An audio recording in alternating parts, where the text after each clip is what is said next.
Oh yeah, is this weird? Should I not have this? Oh well, too late, we're on. Hi everybody. Hi.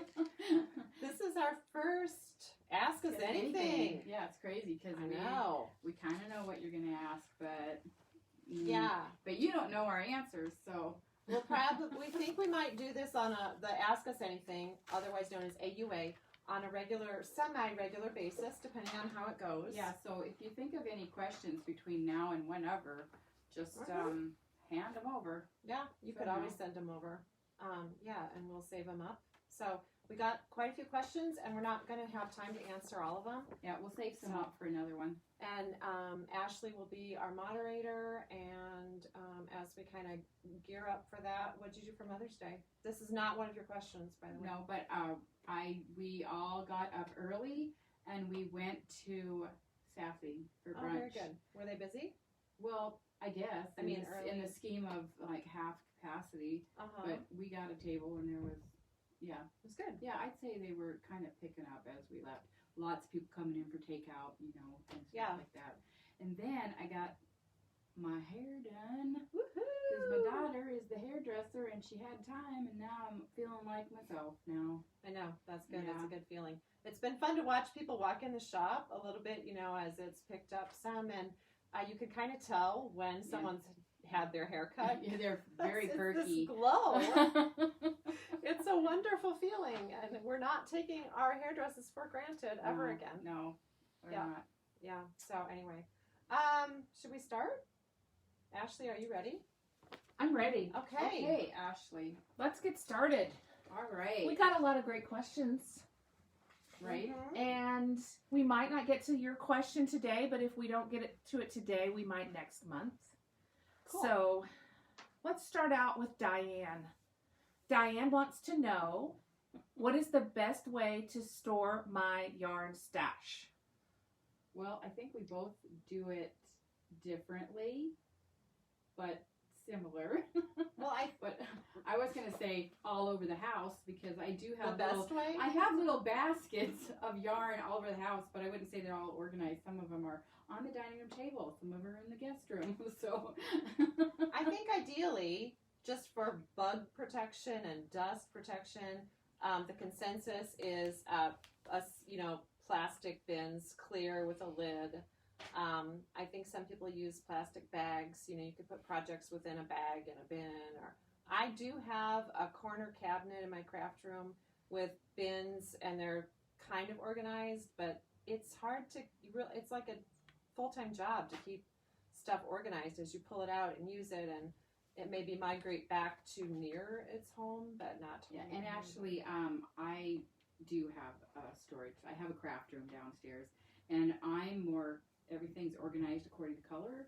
So I have a bin for every color of the rainbow plus a few extra, and that's how everything's organized. I don't have like a large stash of, sweater quantity of yarn, so almost everything that's in there are little leftovers. Or really special skeins or something. So all colors. Yeah. So, next. Great. Okay, Nancy wants to know, Linda, where are you buying your yeast these days? Well, I was buying it at King Arthur Flour.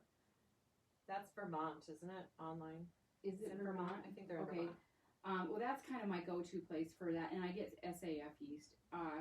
But the last time I didn't, because they were out, and it was some obscure website, and I did try to find it, Nancy, but I couldn't find the exact place. But I did look this morning, and it looks like King Arthur right now has it in stock. Oh, no. You're limited in quantity, and the price is good, because I kind of got price gouged. I ended up paying $20 for my what you yeast, normally pay, which is a pound package, right? But normal yeast from King Arthur, and the quantity you do is like $12. Well, it said it was $6. Oh, so that would be so supply and demand, you paid $20. Right. Okay. Wow. When it's available, it's priced well. Yeah.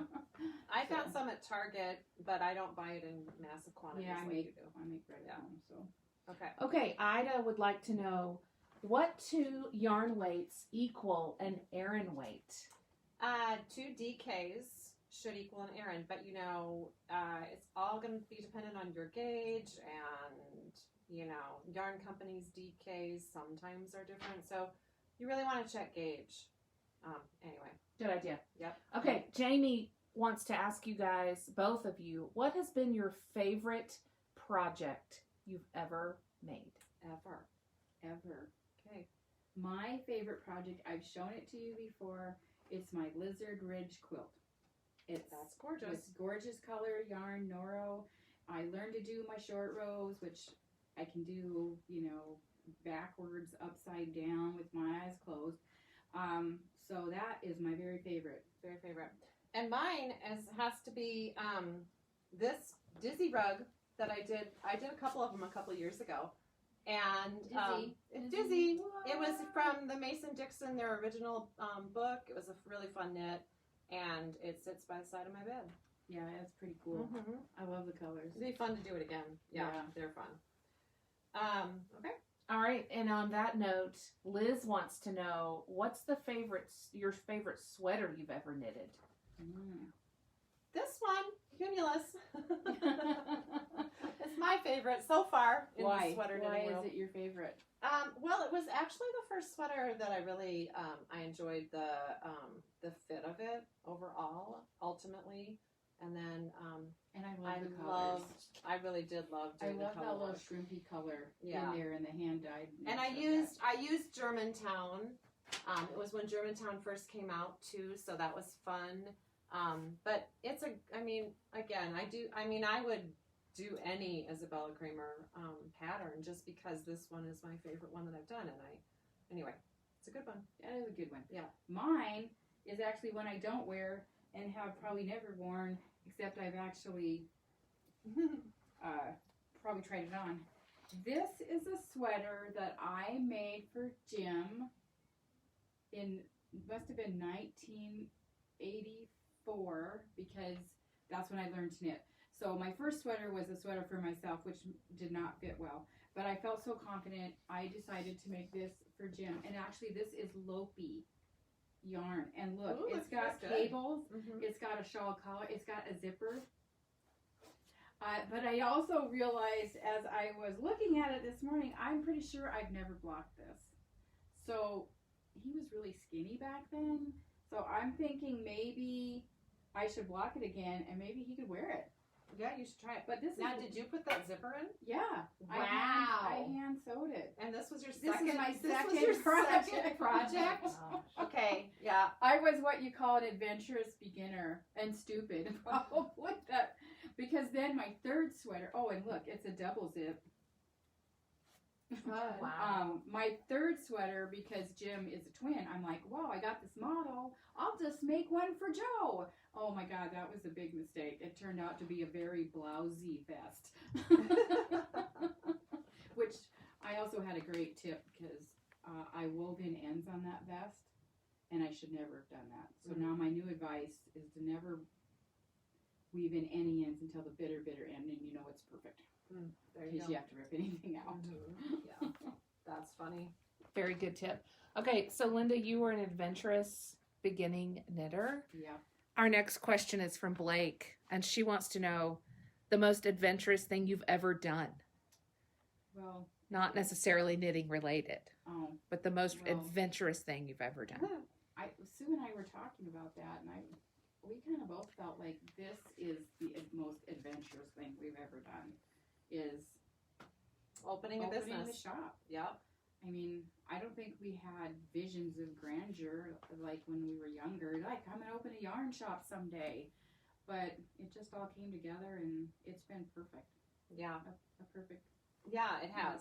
And I mean, I've never gone skydiving or anything. Yeah, like me that, neither. Or the big zip line situation. I've done zip lines, but okay, yeah. But that's a momentary adventure. This is one that lasts a long time. Yeah. So. Yeah, we're actually probably kind of boring, or I am. You're not, but we're not that boring. Predictable, maybe. I'm predictably unpredictable. Okay, well, next, Carrie wants to know, how did the two of you meet? We met through our are boys. Kids. My oldest, your youngest. Yep, Art and Jasper. Mhm. They both were musicians, and Art's still a musician. Mhm. Jasper was a drummer and doesn't drum anymore, but they were in a garage band together. Right. I'm Jasper's not a sure year where ahead the in garage school. was, though, because I don't remember them in my garage. But they said Yazzie was in it, too. Yeah. So anyway, Mom It's like Circuit. junior high, Kind of, yeah. Jasper's a year ahead of Art in school, and so it kind of morphed. Yep. Yeah. Yeah. So anyway. Okay, Sharon wants to know if you crochet and what your favorite crochet designer or patterns might be. Mm. I crochet minimally, just enough Me to kind of too. get by. Yeah. But we really love the aesthetic of Attic 24. She's got a great website with patterns Lots and of color. ideas. We have that ripple blanket here in the shop. That is actually an Attic 24 blanket. I for some reason, I'm not very good at doing crochet, but I have weirdly helped people with crochet. Like, I can read their chart. I've always equated with a dot-to-dot drawing, and I'm like, if you can follow the dots, and you know what that little chicken scratch is, because some of those charts for crochet kind of look like that. Yeah, I've helped people with crochet. I could not do it myself, but Yeah. So but Attic 24 is a great place to go and look at patterns, and And she has learn. a beautiful Instagram feed Yeah. also. and that's where I learned too. Beautiful colors. So anyway, we do like that a lot. Great question, Sharon. Okay, Alice wants to know what your favorite brunch spot is. Well, there's so many. Yeah, there's some good ones in town. Go ahead. Well, I feel like we went to Sassy Biscuit on Sunday, and I love that. It's always really good. It is good. Mimosas, the only bad part is they don't serve mimosas till 11. So brunch. So coffee. I think our family likes the Field House in town the best for kind of a classic Sunday brunch. It has a pretty interesting menu. It is a good. I've had it there too. But I like Stella's. There's some nice Stella's places. is pretty solid. I've had some good experiences there. I was at brunch one time there, and then all of a sudden my daughter Maddie was walking. Oh, there you might like it for that reason. Yeah. Yeah. And then also, I mean, there's breakfast is my favorite meal to eat out, but I like an early breakfast. So I'm not a good person really for brunch. I find it to be, unless I'm entertaining, then brunch is awesome because I don't know. Anyway, long story. We're on a time limit. Well, and the French toast at Sophie's Kitchen is amazing too. Oh yeah. I don't know if you've been there. Oh yeah, early on I there, did. and that was good. And Sophie's Kitchen opens And- early, so that would fill my And I breakfast love lunch. French toast. I would say It's really good. I would go. I don't. Pancakes are okay, but I really love French toast. Okay, Norma, we have one more question before we go into our rapid fire question section. Norma wants to know what things do you feel have made the Yarn Bar so successful? Good question. Good question. I think probably the number one reason really is the fact that we're a partnership and we like each other. We like working together. We're both really enthusiastic about it. I mean, not to be really braggy, but I mean, I think if you take one of us out of this business, it would be quite a bit different. Yeah, it would. It would. We laugh so much that it's obvious, you know. Yeah. Yeah, we just laugh so much, and But then along with that is our mutual kind of philosophy about customers and customer service, and how we also both really enjoy a retail experience that's good. And I think we've been in enough stores all over that we can translate that well. So yeah, customer service. yeah, we'd like to treat everyone as our friend. So Or treat people how you want to be treated. right, So and that's what we want. and that's what we do. Yep. Yep. That is what you do. Okay, let's I go think- rapid are we fire. talking about pet peeves though? Oh, is that on the list? 'Cause we did have some pet Oh, peeves. did you want some pet Yeah, we peeves? like We pet can. peeves. We have time for pet peeves today. Okay, good. Go. Well, my Okay. biggest pet peeve, which we were saying happens every single day. Not here. It happens at home. It's when you say, dinner is ready, and they don't come. They come 10 minutes later. Yes. I'm like, dinner's cold. It was on And the table. you worked hot. on it. No I matter how did. hard or not hard you worked on it, you did it. And I'm sitting there waiting at the table, and I'm like, Dinner's I ready. said it 5 minutes ago. 10. Yes. I'm just That's a fascinating. sermon. That is Yeah. my biggest, Yes, Mhm. biggest daily pet peeve. I agree. Yeah. I know. I think a lot of people. yeah, I'd like to when hear you what said that. Jim's pet peeves are, but maybe I don't. Pretty sure it starts with the L. We have, and the pet peeve question, I'm like, boy, I've got a few. But I think number one, I mean, when you said that, I'm like, oh, yeah, that one too. I think mine is written incorrect grammar is my biggest pet peeve. And I Which can't is- help it. It is in abundance. Yeah, these it really is. And I'm okay. I can usually let texting kind of pet peeves pass. But a written pet, like written, an email or anything, anyway, I But can't help really- it. I'm sorry, guys. But that I think in a text, it's really important because a run-on sentence, like I have to go over that text a few times to figure out where the period should have been. Mhm. You know what I mean? Like, where does the statement stop and end? Yeah. Yeah. So anyway, your, and your. Yep. Two, and two. Yep. Mhm. Yes, yes. Yeah. Anyway. Okay. Okay, fun pet peeves we can talk about. Yeah. All right, there's let's some- go yeah. rapid fire. Are you ready? Are we Mhm. ready? We're ready. Ready. Okay, this is gonna go quick. Okay. Don't think. Okay. Favorite alcoholic beverage? Go. Gin and tonic. Gin and tonic. Pancakes or French toast? French toast. French toast. Do you like grits? Never had them. Yes. Are you concerned about murder wasps? Sort of. Maybe. What's a TV show you hate? Anything with dinosaurs. Naked attraction. Mimosa or screwdriver? Mimosa. Mimosa. How do you take your eggs? Over easy. Scrambled dry. Cheddar or American on your grilled cheese? American. Cheddar. Always. Dog or cat person? Dog. Dog. Did Carol Baskin kill her husband? It's questionable. Good job. You handled those like a pro. Oh, thanks, Ashley. Thank you, Ashley. And thanks, everybody. Thanks, you guys. We'll see you next time. Okay. See you Bye-bye. later.